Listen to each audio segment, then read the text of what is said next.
इतिहास लिखा है इसमें, कुछ खास छिपा है इसमें।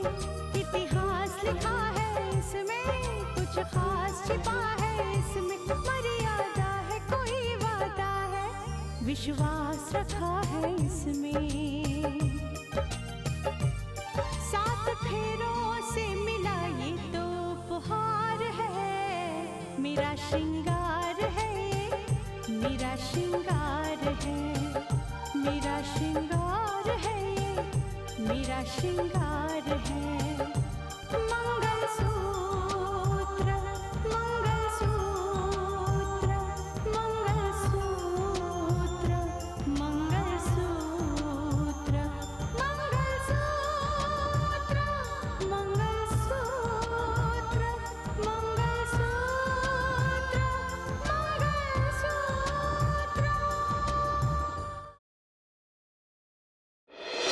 सच्चाई ये है कि राहुल तुमसे प्यार नहीं करता है। लेकिन मैं तुमसे वादा करता हूँ, मेरी जिंदगी में तुम्हारे अलावा कोई और नहीं आएगी।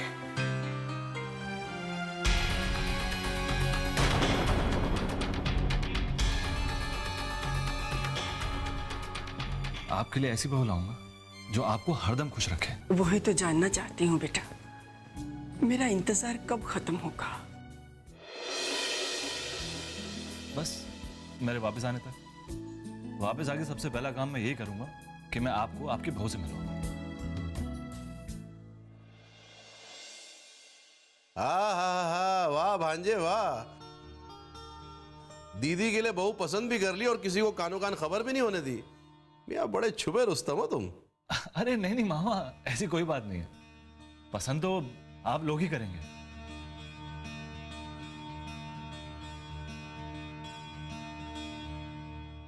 अपने लिए बहू तो माँ ही पसंद करेंगी, लेकिन एक लड़की है जो मुझे पसंद है।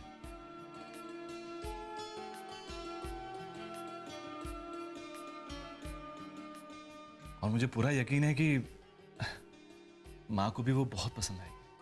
अगर ऐसी बात है ना भैया, तो उसका नंबर ना मुझे देकर जाइए आप। आपके आने तक तो सारा मामला सेट कर दूंगी मैं। अरे इतनी जल्दी नहीं है, वैसे भी 2-3 महीने में वापस आ जाऊंगा मैं। चले मामा। बहू लाने? अरे भाई, अब तुम्हारे कदम कहाँ रुकने वाले। चलो चलो, जीजा जी से भी मिलते चलेंगे। अच्छा माँ। ध्यान से जाना। जी।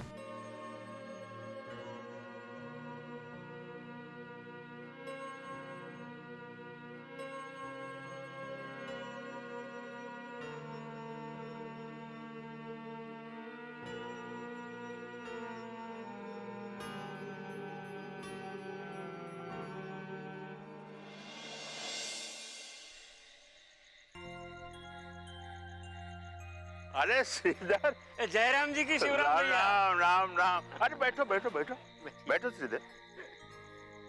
अरे शिवराम जी, हमारी ये नई कलेक्टर साहिबा तो ऐसा लगता है हमारे गांव के लिए एक वरदान साबित हुई हैं। अरे गांव छोड़ो श्रीधर, सारे जिले के लिए वरदान साबित हुई हैं। एक बार देखो, आजकल बात सुनाई की तारीफें भरी पड़ी हैं। वैसे इनको देख के लगता है कि काम करे के वास्ते लगन होना जरूरी है। बिल्कुल सही कहा आपने शिवराम भैया। अब देखिए ना, हमरे गांव की कितनी फाइलें अटकी हुई थी। अरे समझ में नहीं आता था कि किससे मिलें, किसकी मिन्नत करें, क्या जुगाड़ करें। लेकिन ये नई कलेक्टर साहिबा हैं कि गांव में जाकर खुद लोगों से उनकी समस्याएं पूछ रही हैं। अब हमरे गांव में भी आई थी। जिन लोगों को ग्रामीण आवास योजना के तहत कर्जा नहीं मिला है ना, उन सब के नाम और पते खुद लिख कर ले गई हैं। हाँ भैया, आप तो लगता है कि अपने गांव की फाइलें जो है ना 2-4 दिन में निपट जाएंगी, साफ क्लियर हो जाएंगी। अरे ऐसी औरत के लिए तो हम सब गांव वालों के दिल से दुआएं ही निकलती हैं।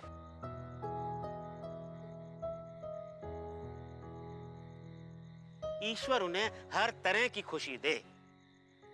अरे क्या खुशी की बात कर रहे हो श्रीधर। ये जो सबकी जिंदगी में उजाला फैलाने की कोशिश कर रही है ना, जरा उनकी जिंदगी में झांक के देखो, बस सिर्फ अंधेरा ही अंधेरा है। बिटिया को देख के ऐसा लगता है जैसे वो कहावत है ना, चिराग तले अंधेरा। क्या बात कर रहे हो शिवराम भैया, ऐसी क्या बात है? क्या बताएं श्रीधर, उनका ब्याह एक ATS अफसर के साथ हुआ था।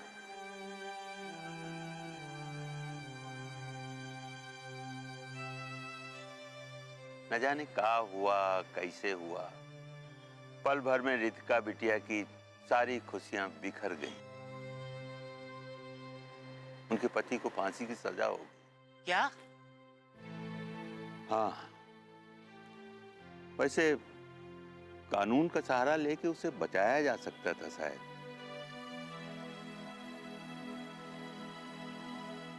पर न जाने क्या हुआ कि वो पुलिस से भागने लगा और पुलिस वालों की गोलियों का शिकार हो गया।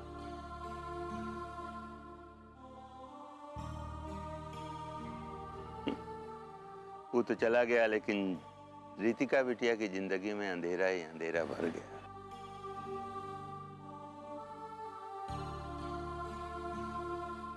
वैसे अब सब लोग फिर कोशिश कर रहे हैं कि उसकी जिंदगी को रोशन किया जाए। मैंने बताया था ना शायद तुमको कि उसकी दूसरी शादी तय हो रही है।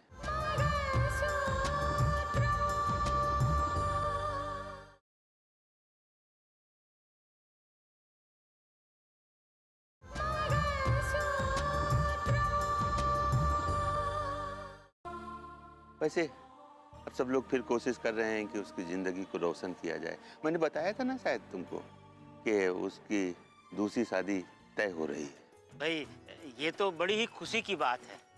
मगर इस खुशी के मौके पर तुमको भी चलना होगा अपने सारे आदमियों के साथ।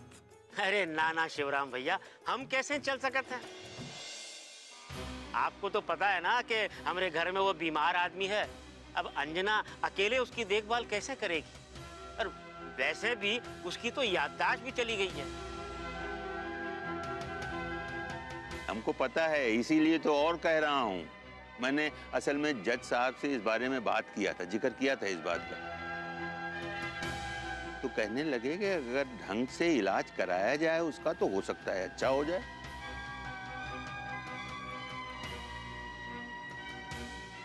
उन्होंने ये भी कहा कि मैं खुद किसी अच्छे डॉक्टर से बात करूंगा। वो अर्जुन का इलाज खुद कराने को कह रहे थे। शिवराम भैया, तब तो मैं अपने अर्जुन को साथ में लेकर जरूर चलूंगा। ना ये हुई ना बात।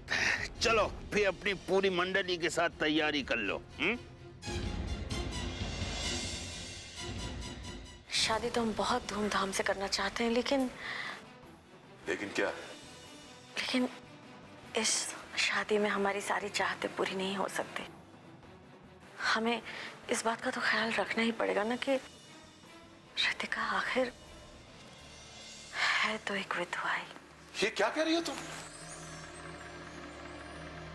अगर वो विधवा है तो उसमें उसका क्या दोष है? क्यों नहीं उसकी शादी धूमधाम से की जा सकती? नहीं, और न जाने ऐसी कितनी रस्में हैं जो हम इस शादी में नहीं निभा पाएंगे। मैं ये सब कुछ नहीं मानता। मेरी बेटी की शादी में सारी रस्में निभाई जाएंगी और धूमधाम से होगी मेरी बेटी की शादी, बस। ठीक है, आप जो करना चाहे करें, लेकिन रितिका की शादी में हम हल्दी की रस्म नहीं कर सकते और मेहंदी की रस्म भी नहीं कर सकते।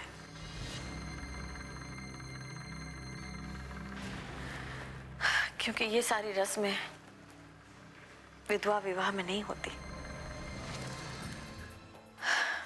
बारात द्वार पर तो आएगी, लेकिन द्वार पूजा नहीं हो सकती। क्या करें, हमें परंपरा के अनुसार तो चलना ही होगा ना। और एक बात, इस शादी में आप और हम कन्यादान नहीं कर सकते। कन्यादान भी नहीं कर सकते?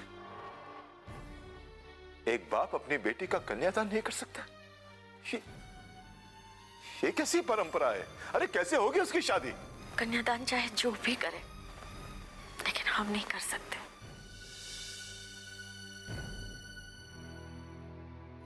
क्योंकि हमने एक बार रितिका का कन्यादान कर दिया है।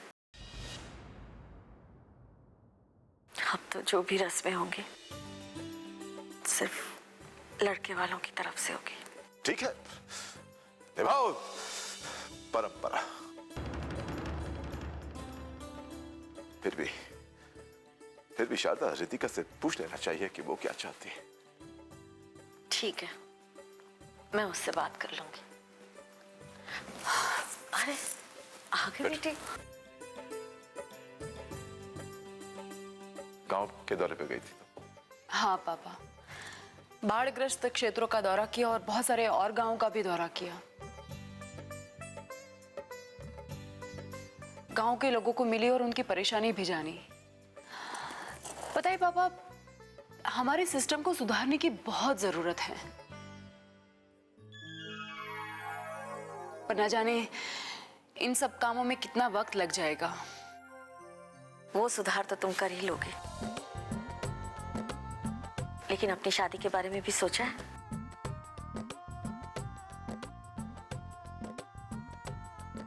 क्या चाहती हो बेटा?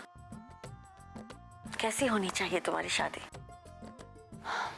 माँ, ना मैंने कुछ सोचा है और ना ही मुझे कुछ सोचना है। शादी कैसे होगी, किस तरह से होगी, आप लोग बड़े हैं, आप ज्यादा जानते हैं। आप और पापा जैसे कहेंगे मैं वैसे कर लूंगी।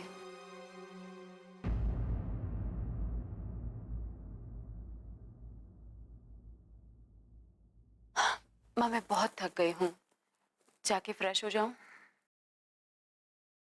हाँ बेटा।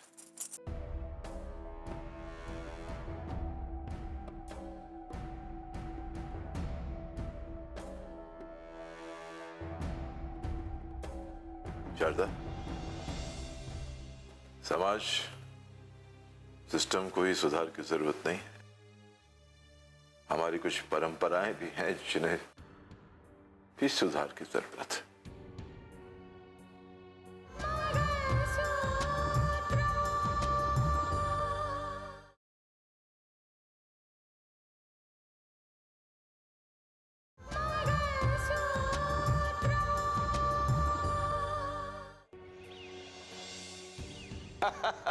जी हाँ, मेरे बेटे की शादी है, किसी बात की कोई कमी नहीं रहनी चाहिए, कोई कसर नहीं छोड़ी जाएगी, सब अरमान पूरे किए जाएंगे। है? हाँ, ये बात तो है। मीडिया और प्रशासन का समागम है तो समागम धूमधाम के साथ होना चाहिए। हाँ, मालूम है मुझे, मीडिया में इस बात को लेकर बहुत हलचल है। हाँ हाँ, जी हाँ, धन्यवाद। और सुनिए, शादी में आइएगा जरूर। हैं? हाँ। कौन से धूमधाम करना चाहते हैं आप? एक विधवा के साथ अपने बेटे की शादी तय करके आपने खुद ही अपनी इज्जत कम की है।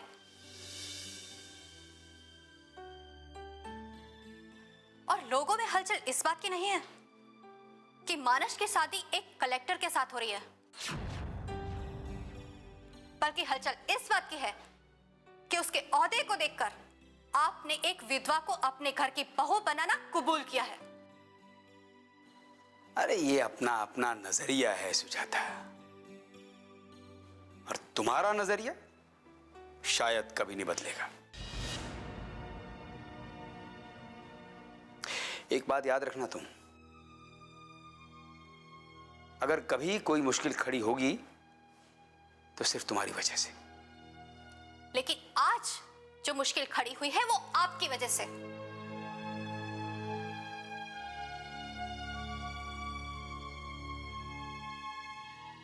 बेटे की शादी बहुत धूमधाम से करना चाहते हैं ना? क्या धूमधाम करेंगे आप? परंपराओं को तो आप भी नहीं तोड़ सकते।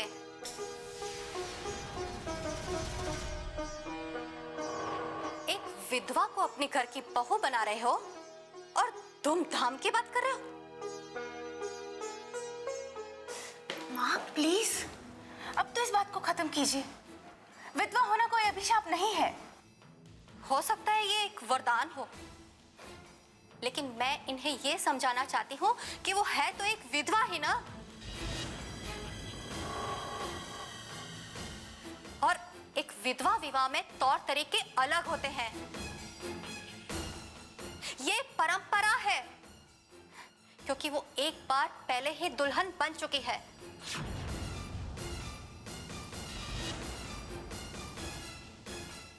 और न जाने शादी की कितनी ऐसी रस्म होती हैं जो सिर्फ एक बार होती हैं।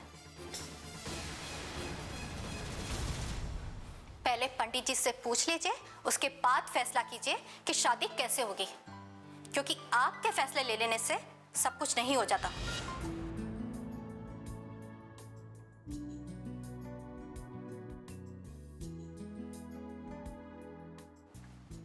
ये बात है तो हम पंडित जी को बुलाएंगे, बात करेंगे उनसे, उसके बाद ही शादी तय की जाएगी। साक्षी बेटा, जी पापा। पंडित जी को फोन लगाओ, उन्हें बुलाओ, हम बात करेंगे उनसे। ठीक है पापा, मैं अभी फोन करती हूँ।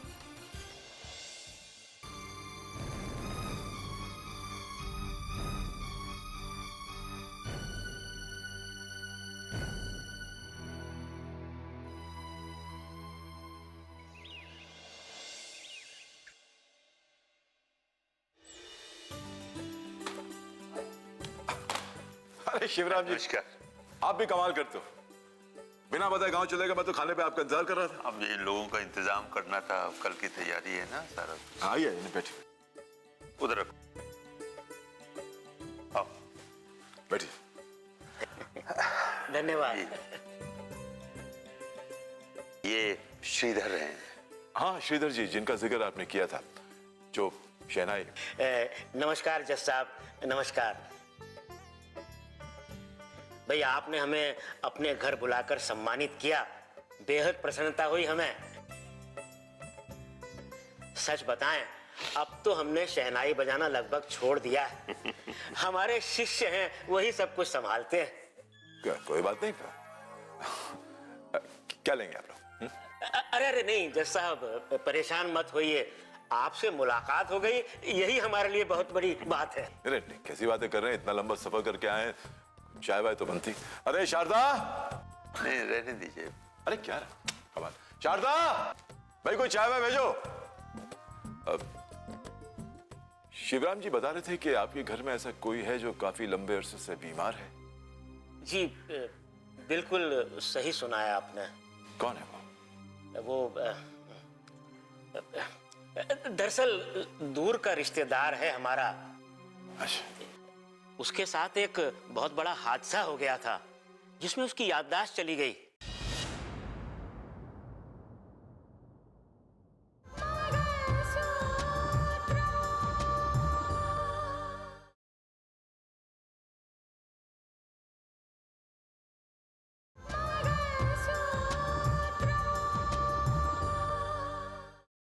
उसके साथ एक बहुत बड़ा हादसा हो गया था, जिसमें उसकी याददाश्त चली गई। अब तो उसे अपने बारे में कुछ भी याद नहीं है। क्या बताएं जज साहब, एक छोटे बच्चे की तरह उसकी देखभाल करनी पड़ती है हमको। वैसे आजकल उसकी तबीयत पहले से काफी अच्छी है। आपने किसी डॉक्टर को दिखाया उसे? अरे जज साहब, गांव में कौन सा डॉक्टर, छोटी मोटी बीमारियों का इलाज तो हम खुद ही कर लिया करते हैं, और कोई बड़ी बीमारी हुई तो वैद्य जी को दिखा देते हैं बस। फिर भी किसी डॉक्टर को तो दिखाना ही चाहिए। मेरे एक दोस्त हैं डॉक्टर तोमर, साइकाइट्रिस्ट हैं, अब मानसिक इलाज करते हैं। आप उसे शहर ले आइए, मैं डॉक्टर तोमर से उसका चेकअप करवा देता हूँ। जी बेहतर। अरे श्रीधर, शादी में तो तुम आ ही रहे हो, उसको साथ लेते हैं ना, दूसरे ही दिन जैसा आप दिखा देंगे उसी डॉक्टर को। हाँ बिल्कुल ठीक है शिवराम जी। आज शाम से सजाने का काम शुरू हो जाएगा, वो गांव से लोग भी आ जाएंगे आज। जी ठीक है शिवराम जी, मैं रोहित या सूर्या को आपके साथ भेज देता हूँ, जहाँ शादी होने वाली है, वहां पर ले जाएंगे आपको, आप इंतजाम कर लीजिए। ठीक है। आप लोग चाय वाय पीजिए। शिवराम जी, मेरी एक जरूरी मीटिंग है, मैं बस मीटिंग खत्म करके आता हूँ। जी बेहतर है। नहीं बैठिए। नहीं आप चलिए, जब तक कि मैं भी काम वगैरह शुरू करवाता हूँ। हाँ ठीक है। हाँ भाई, इन्हें हॉल पर ले जाऊं? यहाँ चलते हैं, मैं भी चलूंगा। जी चलो सामान उठाओ।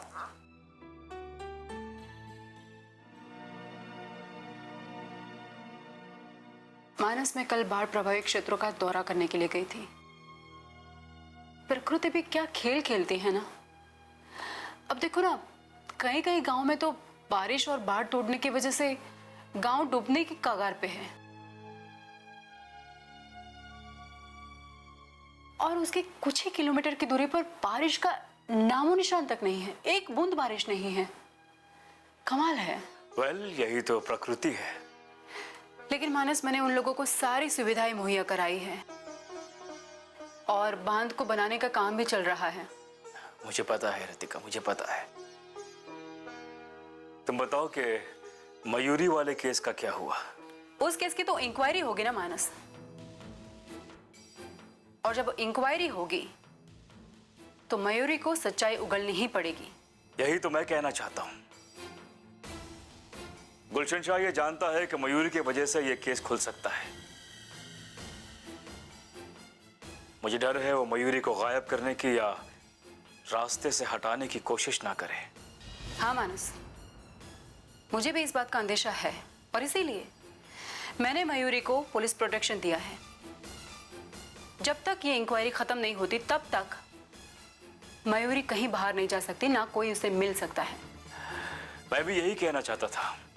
खैर, ये बताओ मुझे यहाँ क्यों बुलाया है? कोई खास बात करनी है? हाँ, मैं ये कहना चाहती थी कि मैं बार बार तुमसे मिलने के लिए तुम्हारे घर तो आ नहीं सकती, तो तुम्हें मिलने के लिए मैंने यहीं बुला लिया। अच्छा, बताओ क्या बात है?